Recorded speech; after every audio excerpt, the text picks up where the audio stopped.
Engels for Our Times, Gender, Social Reproduction, and Revolution, by Marnie Holborow. It is surprising how often in Marxist accounts of women's oppression Frederick Engels is overlooked. He is dismissed for being deterministic, overly economistic, even un-Marxist. Heather Brown's key work on Karl Marx and gender sees Engels as crudely mechanical compared to Marx. A more recent assessment claims that Engels' writings on women represented a momentous revision of Marx. Lise Vogel, a landmark writer on Marx and gender, holds Engels responsible for later, mistaken capitalism-and-patriarchy, dualistic explanations of women's oppression. For other Marxist social reproduction theorists, Engels simply does not figure into the conversation. In a 2017 collection on social reproduction theory and based on Marxist political economy, Engels is not mentioned once in his own right, only as a joint author with Marx. Yet Engels, unlike Marx, devoted a whole book to the origins of women's oppression, the origin of the family, private property, and the state, which challenged the accepted view of the nuclear family as natural and universal. It remained the go-to text for many earlier socialist women, such as Eleanor Marx, Clara Zetkin, Rosa Luxemburg, and Alexandra Kollontai, as well as those of the generations who came later, such as Claudia Jones and Angela Davis. On the centenary of the publication of The Origin of the Family, feminists of different persuasions thought Engels important enough to devote a volume to reassessing his legacy. If one includes also Engels' book on 19th century working class life in Manchester, described by Eric Hobsbawm as path-breaking and which contained prescient insights into changing gender roles, the case that Engels has little to offer regarding gender oppression simply does not stand up. As I will argue here, Engels' tools of analysis are vital to us understanding and finding ways out of gender oppression today. Engels' sources. The Origin of the Family, written in 1884, relied heavily on Marx's notes on the work of U.S. anthropologist Lewis Henry Morgan, whose Ancient Society had appeared a decade earlier. Morgan followed contemporary evolutionary thinking in characterizing human history in progressive stages as savagery, barbarism, and civilization, labels reflective of the biased, Eurocentric thinking of his day. Unlike his contemporaries, however, Morgan praised the ancient Gendes kinship arrangements of early societies for their egalitarian character, and for the fact that women within them, in contrast to later societies, had considerable power. Morgan's sources for the character of the communal societies that existed some 100,000 years ago were mainly recent, or still existing indigenous peoples, such as those of Australia and Central America, as well as the Iroquois peoples of upstate New York. Marx's comments on Morgan, written between 1880 and 1882 and published only in the 1970s as Marx's ethnological notebooks, consist of copious handwritten notes and tables in German, English, French, and Greek. They reveal Marx's enthusiasm for Morgan's ideas. Marx was living through the rapid spread of capitalism across the globe and its transformation of societies. His collaboration in the First International put him in contact with international revolutionaries from societies that still contained large swathes of older social forms. For example, many Russian socialists were interested in the traditional peasant community, represented by the Mir, which was organized along communal lines, and wondered how much it offered a model for a future socialist society.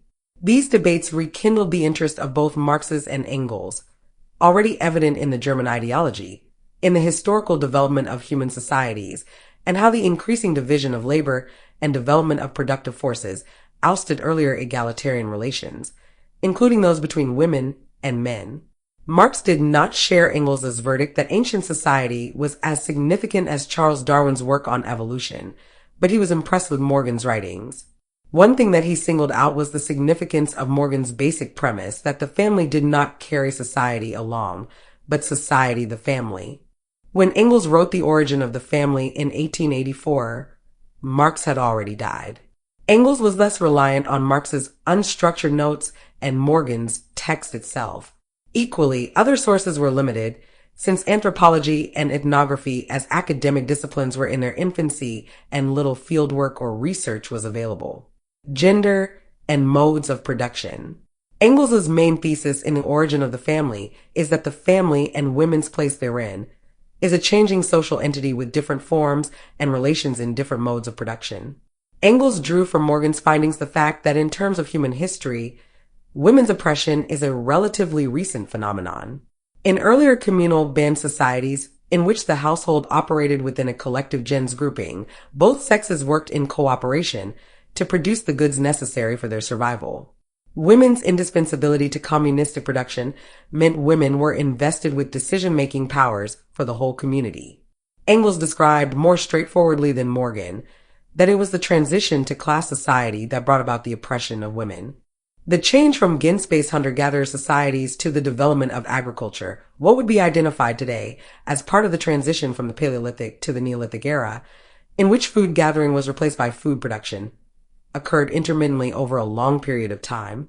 The domination of new forms of production, including the increasing domestication of animals and the use of the plow, coincided with the institution of the patriarchal household and the male line of descent.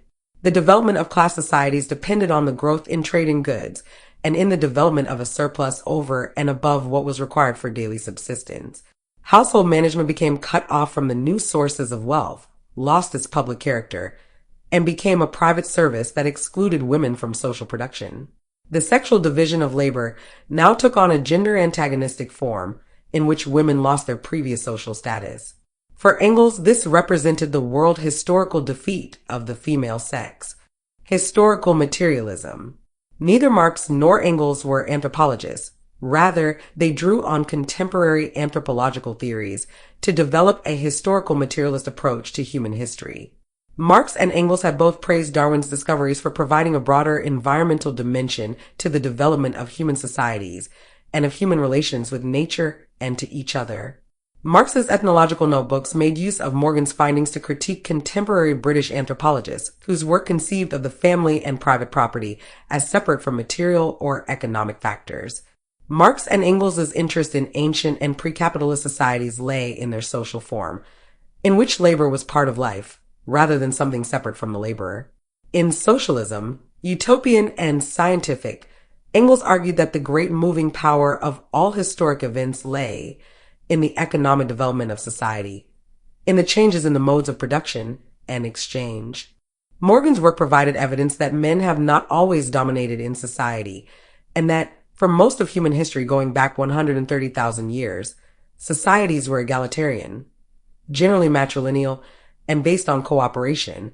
In other words, the very opposite of the divisive individualism and gender inequality of capitalism. Family household types and modes of subsistence.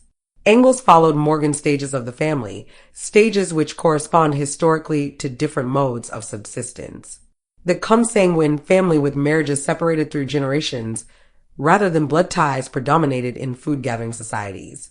The Punayuan family, from Punalua in Hawaiian, meaning intimate companion, with its wider family structure, was generally matrilineal and widespread in food production societies. The pairing family, Morgan argued, was to be found in the clan organization of agricultural peoples, in which respected elders and the lineages of grandparents, parents, and children functioned together. Morgan's categories based on kinship and marriage can be misleading, as they fuse biological and social forces. Morgan's conclusions also derived from observation of surviving hunter-gatherer societies in his day, the structure of which may not have been the same as societies 100 to 10,000 years earlier. Furthermore, the transition to class societies and the loss of women's higher social status was a long, drawn-out affair. When relying on comparative ethnographic snapshots of societies at any one time, it is difficult to be entirely sure, as anthropologist Karen Sachs points out, of how exactly and with what changes this transition occurred. For Engels, it was the development of agriculture, cattle breeding, metalworking, and weaving, together with the development of trade and commodification of goods, that resulted in unequal control over resources. Despite what his critics assert, Engels' argument was not that the introduction of patriarchal structures was the outcome of technological developments alone. As evidenced by use of the plow in more intensive agriculture at the end of the Neolithic era, these developments played a part and tended to exclude women, especially in the later stages of pregnancy or after childbirth. However, Engels made the case that where the earlier sexual division of labor had not resulted in social inequality, now it did, mainly because female household labor was cut off from the sources of surplus production. The creation of surplus by a minority was the crucial social development that underpinned systematic subjugation by class and gender. Eleanor Burke Leacock, drawing on her own anthropological research, connects the creation of surplus to the specialization of labor for trade and warfare. Competition among lineage groups within which the individual family as an economic unit begins to take shape leads to the institutionalization of political functions connected with warfare and property as something separate from social functions. Thus occurs the dichotomization of public and private spheres and the institutionalization of male domination. Was Engels wrong to rely on Morgan? Engels followed Morgan's schema closely. Maurice Bloch claims that in some passages, Engels appears to be taken over by Morgan. Martha Jimenez focuses her criticisms of Engels on his un-Marxist over-reliance on Morgan's work. She claims that Engels' use of Morgan's terms, kinship, women, men, family, monogamy, and civilization, are not helpful for historical materialist analysis. As I have mentioned, it is true that Engels' adoption of Morgan's terminology was sometimes misleading. However, Engels' purpose was to demonstrate the material basis of family forms. He adapted Morgan's analysis accordingly. What characterized the communality of Gens-based societies, Engels stated in historical materialist terms, was that human labor power still does not produce any considerable surplus over and above its maintenance costs. Morgan was a social evolutionist. He believed that human societies developed through the invention of successively more efficient methods of production and through humans' increasing control of nature. Morgan's social evolutionism expressed a view of progress in history that drew a straight line to modern Western societies, which appeared to favor some civilizations over others. Morgan's application of evolving gens society to ancient Greek societies greatly compressed this development, stressing property and the growth of cities over the development of class relations, including slavery, and ignored similar developments some 3,000 years before in the ancient East.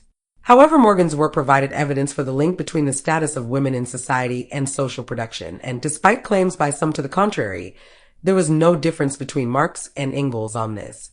Marx in his ethnographical notebooks repeated approvingly Morgan's claim that once humanity has overcome the distortion of the career of property, the position of women could be restored to its higher place. Engels in The Origin of the Family reached the same conclusion. It is also wrong to dismiss Morgan simply as a racist. None of the prevailing 19th century racism toward indigenous peoples was evident in his works. He was strongly critical of the unmanageable power that property had become in the modern world, and for him, the indigenous North American peoples possessed social qualities far superior to those of the society of his day. He saw these as a model for the future, for a revival in a higher form of the liberty, equality, and fraternity of the ancient gentes. Engels chose these words to conclude The Origin of the Family. Leacock goes further, arguing that Morgan's rudimentary materialism was infinitely preferable to what came later in U.S. anthropology, cultural relativism. A recent sophisticated version of this can be found in David Graeber and David Wingro's The Dawn of Everything. Graeber and Wingro are neither of the opinion that early food-gathering societies were more gender equal, nor that they constituted primitive communist social formations. They question whether gender power relations have ever been different, since it depends on individual perspectives. Their relativist approach excludes a materialist explanation, sees power as arbitrary and inexplicable, and views early human societies through a present-day, individualist lens. The whole point of Morgan's findings, which inspired Engels, was that social being, customs, and relations in early societies were entirely different from our own because their social labor, organization, and ways of thinking were radically different. Engels' account may have been too historically compressed, but it developed Morgan's broad-brush materialism into a rounded historical one. The importance of this breakthrough cannot be underestimated. It marked the first Marxist attempt to grasp historically the overlap of social and gender relations. By illuminating the status of women in pre-class societies, it freed understandings about women in society from what Sachs calls sexist blinders and pitched women's oppression as a problem of history, rather than one of biology. It opened a way to new ways of thinking about women's status in society. As Rosalind Del Mar succinctly puts it, if oppression was something for historical materialism to analyze, then it is also something for revolutionary politics to solve. The state-family nexus.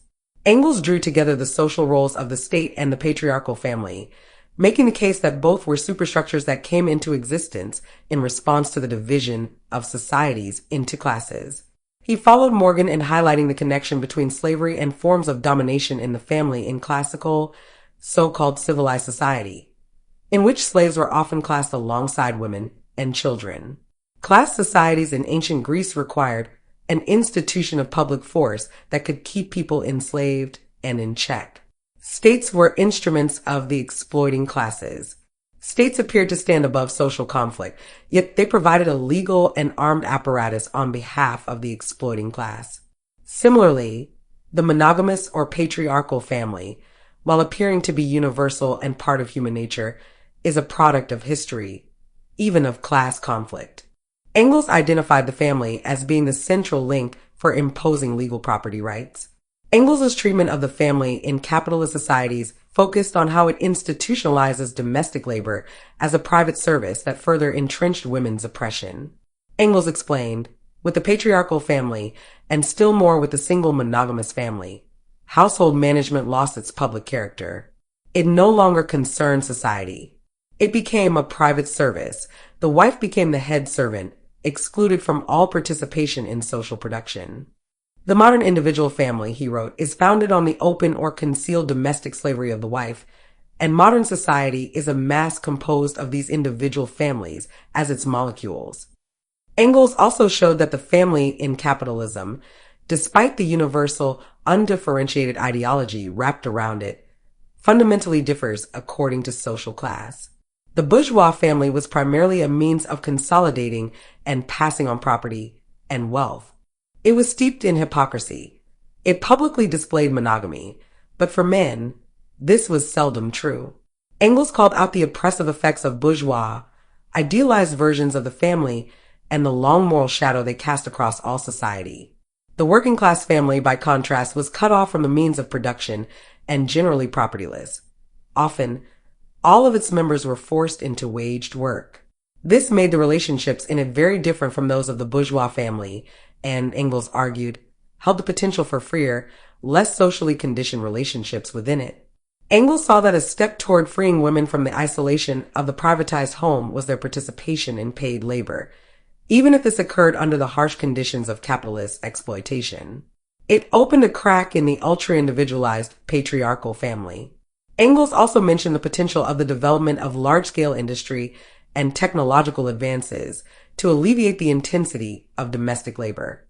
Running through the origin of the family is a deep awareness of the possibility of the liberation of women through changed social circumstances and through the breaking down of socially inherited gender stereotypes. But to uproot the confining and oppressive conditions of the capitalist family, Engels argued, required the transfer of the means of production into common ownership and a new social organization that was not driven by capital accumulation and class exploitation. Only then could private housekeeping and the care of children currently undertaken within the individual capitalist family have the potential to become a public affair, that is, provided on a social basis. Engels saw the beginnings of this change in working class struggles against the capitalist system, a process that had within it the means to both abolish exploitation and loosen the chains of oppression. The family-state nexus that Engels drew attention to has remained central to capitalist societies today. One might argue that states rely on families to an even greater degree to set the parameters for social reproduction than they did in Engels' time. States, either formally or informally, continue to both regulate and rely on the family. Family law constitutes a large part of states' legal systems. Even the European Union can legislate on family law if there are cross-border implications. Every nation-state, regardless of ethos or religious leanings, filters taxation, property, and inheritance laws, as well as welfare payments through the family. While social developments have undermined the conformity and permanency of marriage, the conventional notions of marriage and family remain vital to property and other rights. Added to this, in recent times, neoliberal states have come to rely even more on the family to fill the gap of public service provision. The capitalist state, as Engels foresaw, will always protect the private family. The U.S. Constitution does not mention the family, but the South Supreme Court, as we have seen recently, rules on abortion. It also rules on marriage, contraception, mental illness in family members, the right of police to search a home, and many other things related to family life. Family historian Stephanie Kuntz points out that U.S. state intervention revolves around creating a sharp delineation of the normal family as a private, autonomous, and self-supporting institution. The subjugation of families to public authority stemmed from an attempt to build individualistic definitions of private responsibility that were especially geared to a competitive and structurally unequal social order. Furthermore, she writes that U.S. welfare policies work based on a strong commitment to the nuclear family and to female domesticity. The idea that there is some primordial family privacy is a myth, she argues, not least because the family does not exist as an autonomous, private unit. The strong nuclear family, she continues, is in large measure a creation of the strong state. A tight family-state overlap can be vital for weaker, newly established states. For example, the 1937 Irish Constitution laid down in Southern Ireland after the British had been expelled specified that the new, fragile state was going to be a Catholic state for a Catholic people, in which women's work would be subsumed into what was good for society. The family figured large. It stated that through a woman's life in the home, she gave to the state a support without which the common good could not be achieved, and that mothers should not take on paid work to the neglect of their duties in the home. In the case of Ireland, such pronouncements underpinned a refusal to provide a fully publicly funded welfare state. The bourgeois family and oppression. Engels argued that the monogamous family model serves the interests of the bourgeoisie. As Marx and Engels declared in the Communist Manifesto, the family, for the possessing classes, when all sentimentality is stripped away, is a mere money relation. Engels developed this further. Based on the supremacy of the man and monogamy, the bourgeois family has the express purpose of establishing undisputed paternity. It is the legal vehicle for passing on property and capital to family members and, by the same token, a further means to amass wealth and prevent wealth distribution. Engels, while underlining the family's economic basis, expanded on its ideological dimension. It is here that Engels was at his most evocative. The bourgeois family appears as a free contract, but in a society in which everything is a commodity, the notion of free and equal in the relationship of marriage is a veil over the material interests that drive it and the oppressive power relations within it. For all of its wealth and privilege, the bourgeois family also harbors cruel oppression. Marx and Engels had already commented on the stultifying environment of the bourgeois family, which covers the latent slavery of women. The origin of the family repeats this theme, describing the family as founded on the open or concealed domestic slavery of the wife. Further, Engels pinpointed the hypocrisy and gender oppression of the capitalist family. Husbands can have sexual freedom, but for women, it is considered a crime. Engels saw the accepted power of the man in bourgeois marriages as an extension of his economic supremacy. The capitalist construction of the family legitimizes male authority as social common sense without any need for special legal titles and privileges. Later, he added, the peculiar character of the supremacy of the husband over the wife arose from capitalism itself and can only be dismantled when the characteristic of the monogamous family as the economic unit of society is also abolished. The working class family and gender roles. Working class family life, as Engels was very much aware, was starkly different from that of the property classes. Bourgeois morality about the sacredness of the family certainly did not extend to the families of the working class. In The Condition of the Working Class in England, Engels, quoting from doctors' testimonies to the Factories Inquiry Commission in the early 1840s, described how children as young as 6 years old were torn away from their homes and placed into factories and mills, resulting in permanent physical disabilities, and sometimes even death, an inhuman practice that constituted social murder. Furthermore, the mass recruitment of all able-bodied adults into industry left the care of younger children to chance. When the parents both spent 12 or 13 hours each day in the mill, babies and toddlers were sometimes put into the care of nurses for a small sum, but were mainly treated like wild weeds, left to fend for themselves. Female and child labor in industry upended people's lives and created new pressures, particularly for women. Engels observed that only the coming of modern large-scale industry was the road to social production open to women again, and then only to the proletarian wife. But it was opened in such a manner that if she carries out her duties in the private service of her family, she remains excluded from public production and unable to earn wages, and if she wants to take part in public production and earn her living independently, she cannot carry out her family duties. The phrase family duties grates on us, but the substantial point Engels was making is that there is a fundamental conflict between paid and unpaid labor, both of which, through the establishment of the individualized family, capitalism demands women to perform. Engels also highlighted how the experience of mass wage labor for women challenged existing ideas about defined gender roles within the family. During waves of male unemployment, women became the main wage earners for the family, and men were often left at home. He described how working men found themselves spending the day in damp, poor accommodation, mending clothes and socks for the family, or preparing meals for when their wives and children returned home, exhausted from the factory. This became a world turned upside down regarding accepted ideas about men and women. He wrote that if the reign of the wife of the husband, as inevitably brought about by the factory system, is inhuman, the pristine rule of the husband over the wife must have been inhuman too. The social construction of gender did not escape Engels. He went on, "We must admit that so total a reversal of the position of the sexes can have come to pass only because the sexes have been placed in a false position from the beginning." Engels' shrewd observations about social variability of gender roles undo notions that Engels was mechanically economistic. Engels was faulted by Shulamith Firestone for building a theory around an economic construct that excluded gender. Engels is accused of being gender biased when it came to domestic labor, and according to Holly Lewis, guilty of oppositional sexism, which limits his analysis. These criticisms, it seems to me, fail to make a distinction between language use, which is influenced by the idiom of the historical moment, and analysis. As I have shown, it is simply not true to say that Engels was oblivious to the social construction of gender roles. However, it is true that Engels was writing in an idiom that bore the marks of the accepted views of men and women at the time, including predefined gender roles. He wrote that when male workers are left unemployed at home, domestic work desexes them, and that for women to be working many hours in the factory takes away from the woman all womanliness.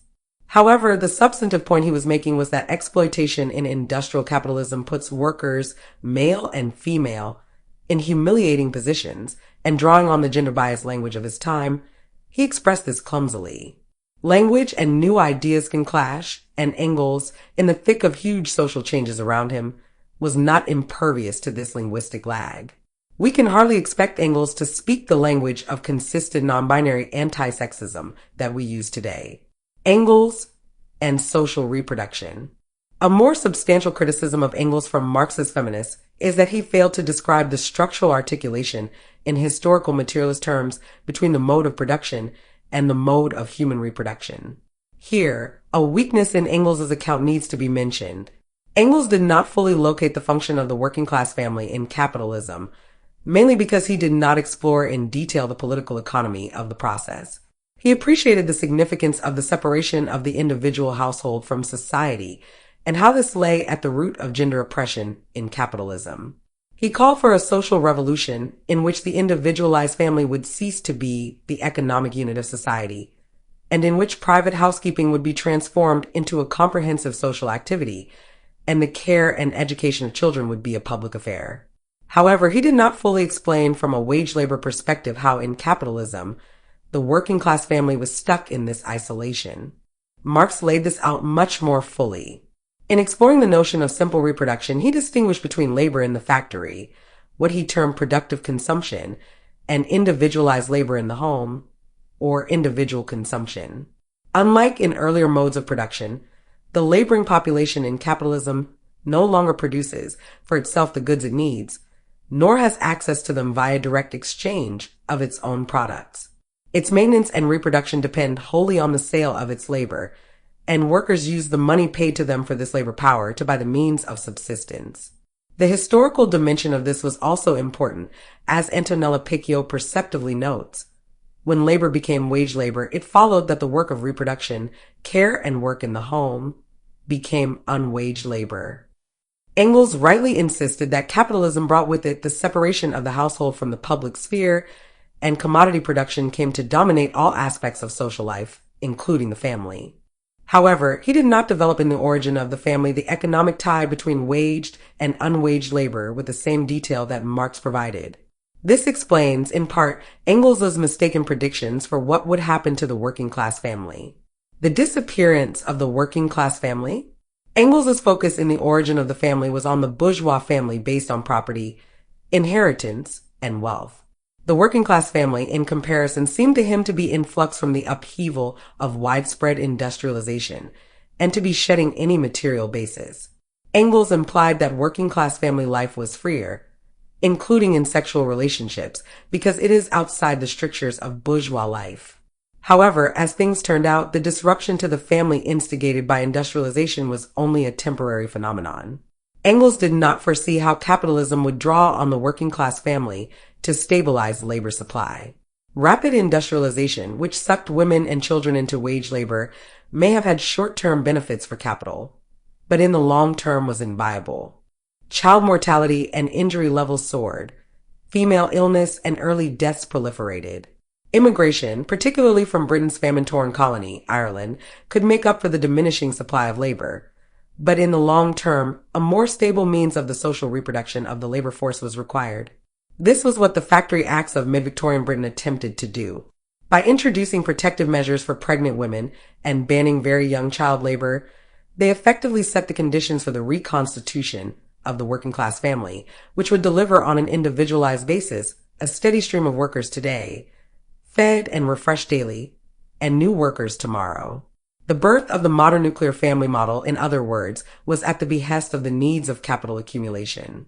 Male workers were reinvented as breadwinners, women as homemakers, and childhood reimagined to become an extended period of care and education. As industrialization developed into the 20th century, a longer living, more skilled, and increasingly productive labor force became the priority, and the patriarchal, too, for children model of the family was to ensure the smooth delivery of these new labor needs. Engels underestimated how both capital and labor would draw on the family in different ways and with different interests. From the point of view of the ruling class, this family structure contributed to greater stability in terms of labor supply. From the point of view of the working class, the family wage seemed an improvement on women and children working themselves to death in factories. In the case of Britain, the material gains of British imperialism, coupled with later booms in the economy, gave plausibility to the model of the male earner family as male wages rose. However, ideology outstripped reality insofar as the fact that for most working class families, there was no choice but for women to continue in paid employment to make ends meet. The male breadwinner model also came at a very heavy cost to women. It reinforced notions about the cult of true womanhood and a woman's place in the home. It demeaned domestic labor and normalized sexist ideas about women's work. This view was shockingly pervasive, even among sections of the labor movement at the time. In Ireland, for example, the trade union leadership went further and supported legislation in the 1930s prohibiting the employment of women in industry when women's health and safety was no longer even an issue. This was an extreme case of how divisive and damaging to the working class the capitalist ideology of the family could be, a development that Engels' analysis did not entirely foresee. Did Engels equalize reproduction and production? A further area of contention in Engels' work that sometimes comes in for sharp criticism from Marxist feminists is his understanding of the relationship of production of commodities and reproduction of people. The passage that has given rise to this contention lies in the preface to the first edition of The Origin of the Family, where Engels wrote, "According to the materialistic conception, the determining factor in history is, in the final instance, the production and reproduction of immediate life." This, again, is of a twofold character. On the one side, the production of the means of existence, and on the other side, the propagation human beings themselves, the propagation of the species. The social organization under which the people of a particular historical epoch and a particular country live is determined by both kinds of production, by the stage of development of labor on the one hand and of the family on the other. The twofold nature of production and reproduction to which Engels was referring here is based on the historical materialist premise that humans must be in a position to live to make history, which depends on having the wherewithal to subsist and the ability to reproduce themselves. These were not two different stages, but a combined reality in early societies, with both processes vital to survival. Just after the passage above, Engels went on to say that as the production of the means of subsistence develops, it increasingly predominates over the production of life. Certainly, what emerges overall from the origin of the family is that changes in family structures were determined by the changing nature of production rather than parallel developments. Some in the socialist feminist currents of the 1970s interpreted Engels' preface as justification for a two-systems theory of women's oppression, the mode of production on the one hand and domestic labor on the other, one arising from capitalism and the other from patriarchy. The dual theory interpretation often was taken to mean that women's oppression operates relatively autonomously from capitalist exploitation. As Vogel and others have argued, this two-modes theory is problematic.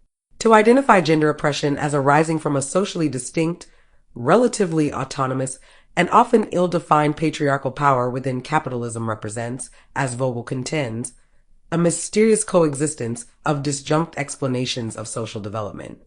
Patriarchy is sometimes understood as an ideology, sometimes as a gender-oppressive norm, and sometimes as a social structure, but its precise origins are not explained. It also tends to rest on essentialist binary thinking about gender, which fixes men and women into the biological sex assigned to them at birth. Yet, to impute Engels with holding a two-modes view is particularly perverse, because his overall thesis was that reproduction cannot be seen in isolation from other social processes. The existing mode of production affects all social relations, including those of gender. Men do not have a more powerful position, which, independent of social determinants, they have had the foresight to use to shape society in a patriarchal direction. Rather, as Jimenez puts it, men like women are social beings whose characteristics reflect the social formation within which they emerge as social agents. Engels and women in paid work. It is often held that Engels was economically reductive for believing that women entering or re-entering paid work would lead to their liberation. Engels saw women entering wage work as a first step in the struggle against gender oppression, not in itself as the means to end it. In fact, he described women in public industry as the first condition for the liberation of the wife, something that undermines the monogamous family and raises the possibility of its abolition as the economic unit of society. Engels was only too aware of the harsh conditions under which women were being drawn into the factories, as well as the extreme exploitation and suffering to which they were subjected.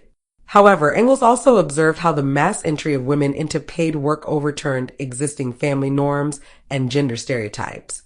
It changed how women thought of themselves, broke down some of the public-private divide instituted by the family, and brought women into a wider social arena that gave them greater social agency. The comradeship and social action, self-respect, self-reliance, and courage that factory life involved were in stark contrast to the cribbed, cabined, and confined atmosphere of the home, as one historian of the time described the social change that this involved. Notwithstanding the brutal conditions of the mines and mills, women entering public industry, Engels noted, went beyond formal legal equality rights because this work opened a way to collective resistance and organizing. Engels' recognition of the social significance of women joining or rejoining the ranks of wage earners resonates in our time as women continue to join the workforce in historically high numbers. Across the globe, women's employment is at a record high. Where I live in Ireland, we have seen the numbers of women in the workforce jump upward by more than 1/5 in the last 30 years. This expanding female and racially diverse workforce, including in the category of essential workers in health, retail, and education, starkly visible since the onset of the COVID pandemic, now make up the modern service proletariat. In the United States, France, and the United Kingdom, this has resulted in a rise in industrial struggles and in the care and service sectors in which women work. In Latin America, this has encouraged large social movements for gender rights. In the global north, women, now making up nearly half of the working class, have greater clout and renewed social power. The growing number of women in paid work also brings to the fore the contradiction at the heart of the capitalist family. that capital requires both more workers, including women, but does this in the absence of any extra social support for care and domestic work. This deep, irresolvable contradiction is clearly observable in recent mobilizations in the United Kingdom and Ireland over inadequate childcare provision. The entry of women into the workforce, coupled with the social crisis of housing, continues to disrupt older models of the family. The patriarchal, heteronormative nuclear family in the global north is in decline. In the United Kingdom, 15.4% of families are now single-parent families. 25% of families in London are one-person households, and 28% of those aged 20 to 34 years are living with their parents. Across the European Union, for both men and women, the proportion of single adult households increased faster than that of adults living as couples. In the United States, one-person households and female householders with no spouse make up just over 46% of all household types. In other words, in many parts of the global north, families in the traditional nuclear sense are undergoing change, and diverse living arrangements are the norm. This is not an inevitable development, and there are vigorous attempts from the conservative far right in different countries to reverse it. Nevertheless, the accumulated growth of women in paid work, as Engels foresaw, alongside the many social crises of capitalism today, have added to the unraveling of old gender norms and led to changed political expectations around families and traditional gender roles. Engels and privatized care today. As we have seen, a distinctive feature of Engels' analysis was that gender oppression is marked by class. In our times, in the long shadow of an ever-widening wealth gap, the fault line of class within gender has become more obvious. Within the gender pay gap, there are also those of class and race. For low-paid women workers, the double burden of paid and unpaid work bears down heavily. For middle and upper-class women in Western societies, unpaid domestic work can be outsourced at a price, enabling them to pursue equality in professions and higher-paid jobs. These professional career women, some of whom now occupy key positions in the running of capitalism, inhabit another world than that of their working-class sisters, who are stuck in low-paid jobs that are often part-time, because they need to juggle paid and unpaid work. In the early 20th century, many socialist women drew on Engels to argue for a working-class women's movement for social change, one which had different political objectives to the liberal feminist movements of their day. In the 21st century, a similar political fissure has emerged. A new radical socialist and Marxist feminist current within feminism has found its voice, one firmly positioned against mainstream neoliberal feminism. Nevertheless, those who speak and write in the name of Marxist feminism are often at odds with Engels concerning the relationship of social reproduction within the capitalist system. For example, Jimenez, a structuralist Marxist, is critical of what she calls Engels' overhistoricism, and emphasizes instead that structures of social reproduction articulate with the other structures of capitalism, particularly production, and that this combined structural articulation determines the overall system. Engels' historical materialism laid out a different social dynamic. He saw family forms changing according to the needs of modes of production, in an analysis that was indeed deeply historical. His identification of the family in capitalism, along with the state, legal, and political systems, as part of the superstructures of capitalist society, specified how these superstructures relate and interact with the economic foundation of society. Counter to a commonly held view, Engels did not see economic relations as mechanically determining everything. Rather, he saw that superstructural elements also exercise their influence upon the course of the historical struggles in a way that is undeniably reciprocal. The value of the superstructure-based description in relation to the family and other social reproduction systems is that it allows for an important differentiation, that the capitalist state, social structures, and social consciousness are subject to constant change, whereas the capitalist mode of production outside revolutions forms the relatively stable basis of a social order at any one time. In regard to social reproduction, this enables us to grasp the ever-changing character of its different components, not only the people care that takes place in the home, but also health, education, and welfare systems, including their gender nature, which is shaped by, and at times comes into conflict with, the labor needs of capital accumulation. This social dynamic can be sidelined in overly structuralist accounts of social reproduction, which sometimes seek to recenter social reproduction systems, as we know them now, as an essential stable category of the capitalist economic system. Some emphasize that human labor is an essence category of capitalism, rather than one that is always in mutation and is defined in relation to the mutations of capital itself. Social reproduction in the home has seen substantial changes in recent times, precisely as it responds to changes in capitalism. Ever greater numbers of women in paid work, alongside political contestation of the patriarchal order, have contributed to increased diversity in household composition and a strong trend away from the heteronormative nuclear family. The evolving changes to household composition have occurred mainly due to different female employment patterns, which themselves respond to capital's need for an ever-expanding labor supply. The result has been a strong trend, particularly in the global north, away from the heteronormative nuclear family, itself a product of a different era of capitalism. Engels in his time was only too aware of the social upheavals for working-class families that were wrought by rapid industrialization in the cities of 19th century Britain. Today, too, individual home and families are on the front line of the rocketing cost of living and other social pressures that threaten their daily survival and health.